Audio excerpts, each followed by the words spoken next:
Assalaamu calaykum saaxiibada ku xiran Saatuban ku soo dhawaada sheeko gaaban oo aad u xigmad badan. Aabe ayaa carruurtiisa ugu sheekeeyay sheekada tan. Maalin maalmaha ka mid ah waxaa jiray oday samafale ahaa.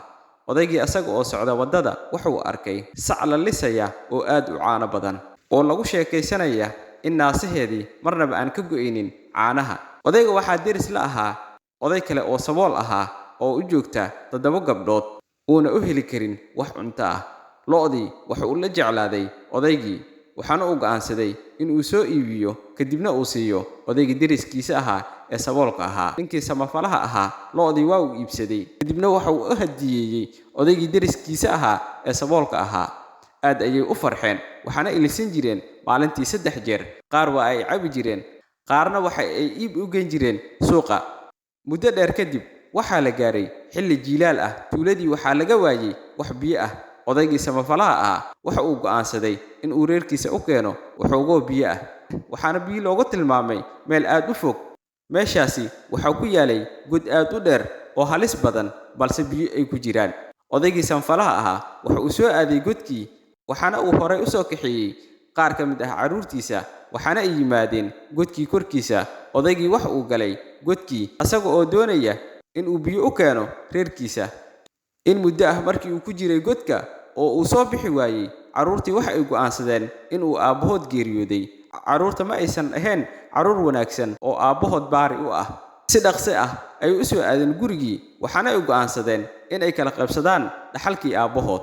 Waana ay kala qaybsadeen. Mid carruurtii ka mid ah ayaa waxa uu yidhi, haddaba ma ogtihiin in hantideena ay ka maqan tahay sac aad u caano badan oo aabbe uu siiyey odayga deriskiini ah.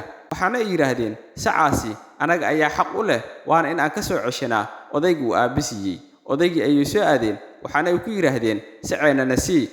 Odaygii waxa uu ku yiri idin siin maayo saca oo waxa ay siiyay aabbihiina. Waxaana ay ku yiraahdeen waa inaad na siisaa saceeni. Waxa uu ku yiri aabbihiin ayaan idinku dacweynayaa. Si jees ah ayay waxa ugu jawaabeen aabbe mar hore ayuu geeriyooday. Odaygu waxa uu ku yiri goormuu geeriyooday? Aniga ma aanan maqal.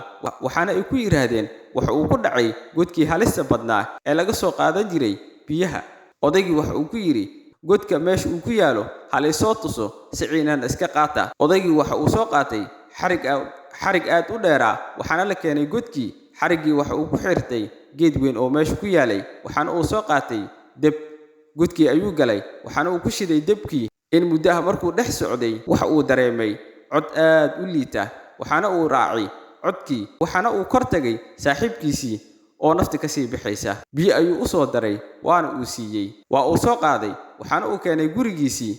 Wuxuu nafaqaa markuu siiyey kadib odaygii waxa uu ku yiri sideed ugu nooleed godka in muddo ah adigoon haysan wax cunto ah.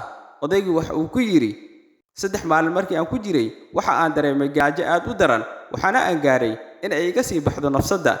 Dhabarkayga ayaan dhulka dhigtay gacmaha ayaan kor u taagtay waxaana aan baryay Alle in uu ugu badbaadiyo godka. Intaa wixii ka dambeeyay waxaa la ii keeni jiray caano aad u mac oo aad u qaboobeed.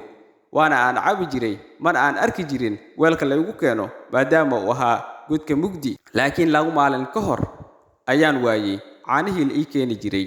Odaygii waxa uu ku yiri caanaha sababta aad ku weysay waxa ay tahay 2 maalin ka hor ayaa waxaa ii yimid carruurtaadii waxaana ay iga kaxaysteen sacii caanaha badnaa ee aad isiin jirtay. Haddaba ogaada carruurteedii sadaqada iyo samafalka waa lagu badbaadaa mar walba. Saaxiibayaal muuqaalka laag inoo saarsiina share garay kuna soo biirsaad suuban ee subscribe inoo dheh. Mahadsanid.